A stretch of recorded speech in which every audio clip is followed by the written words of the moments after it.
Bonjour à tous et bienvenue sur la chaîne YouTube de Scriber, votre service de relecture et de correction de tout document académique en ligne. Aujourd'hui, nous allons voir comment faire un sommaire automatique sur Word. Premièrement, le sommaire est une partie indispensable de votre mémoire. En effet, il va permettre à votre correcteur d'avoir une vue plus globale sur votre travail. Deuxièmement, rendre ce sommaire automatique sera plus simple pour vous. En effet, le numéro des pages seront automatiquement modifiés sur le sommaire. S'il vous arrive de vouloir modifier le titre d'une partie, ces modifications seront elles aussi apportées automatiquement au sommaire en début de document. La première chose à faire est d'utiliser l'outil de style proposé par Word. Ces styles vont vous permettre de définir une phrase ou un mot en tant que titre, partie ou sous-partie dans votre document. Par exemple, pour l'introduction, nous pouvons lui attitrer le style titre 1 qui lui donnera la forme du titre. Ensuite, pour l'amorce, le choix du sujet, la problématique, l'annonce du plan et le cadre théorique, ce sont toutes des parties. Nous pouvons alors leur attribuer le style de nos parties. Nous pouvons faire de même pour l'ensemble du document.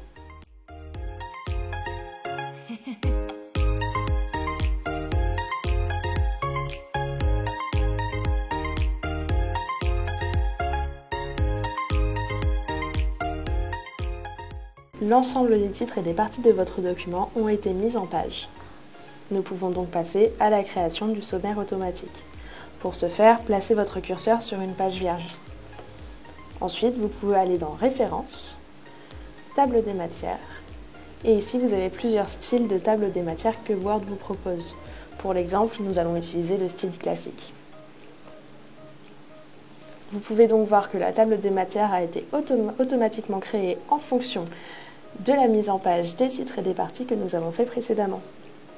Si vous souhaitez modifier un des titres des parties, c'est tout à fait possible. Pour le chapitre 1, par exemple, vous pouvez le nommer différemment.